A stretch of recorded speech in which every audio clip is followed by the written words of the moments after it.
I'm really excited to be here with Jade Lally, who's on the plane to Rio. Yes, Yay! finally. Yes. Because we spent so many years on social media moaning because they don't select you. Me too. And this time you didn't give them any. There was no doubt about it. You Honestly, had to be selected. That was the intention. Yeah. I spoke to Neil Black after the trials, face down on a physio bed, and he was like, "Oh, congratulations!" I was like, "You haven't got a choice. You've got no say in the matter anymore." So it wasn't quite a fingers up to the governing body, of course, but it was. I just can't put my faith in them, and you shouldn't really. And I just wanted to give them absolutely no choice. I'm on the plane whether you like me or not, whether you agree with it or not. I'm on it. Yeah, and we're sympathetic because we love all athletics events, and we look at when they take 10 people for a relay. Yeah.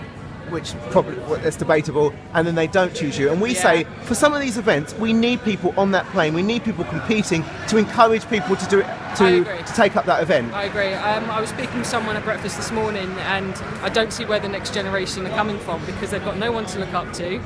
They've got if people are here and given athletics to go for the first time or their first year or whatever, and we've got no one in events, what are they looking to? You're just constantly looking at other people, and there's just more. I got so much more support on my last round just because I'm British, and I was like, clap for me, and the entire stadium clapped. I was like, oh my god, take it back. So yeah, just to have that I think is really important. But even to get to compete in the Olympic Stadium, because often there's not even a discus at Grand Prix events. Yeah, there is that, and actually this is the first time a women's event has been here, I think, ever. So this has been really important as well. Obviously this is the Olympic Stadium and I wasn't selected then, so there's a lot that I really wanted to get right here today, and so I'm really happy it went that way. So you were back out in Australia and New Zealand early in the year. You threw 65, you threw 64, you threw all these massive throws. Yes. You've been back in Europe. You've not quite hit those heights, but you've been very consistent over 60, around 63. Yeah. What changed? What was the? I was a full-time athlete then. Right. I saved up my money from funding. I was taking off funding this year, so which was okay. But I just took myself out of my working environment, took myself into Australia, went and trained with Danny for one, which is a brilliant training partner.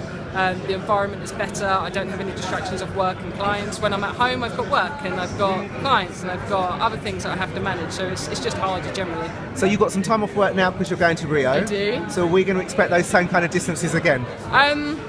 I don't know. I don't want to put any figures on it, but I would expect my consistency. I mean, if you're hitting consistent 61s, the high point is going to be hopefully 64. So we'll see what happens, but yeah, we'll see. And what is your aim in Rio? The final? I want to get to the final. I think that's a big enough target as it is. Having never been to a global champs, I think I'll be happy with that. Congratulations. Thank you. Well done on not giving anyone a choice but to take you to Rio. And we'll see you back in this stadium next year. Well, maybe you're going for a medal. That's what we reckon. Well, I finished third here today, so if I can just replicate that, I'll be happy. Exactly.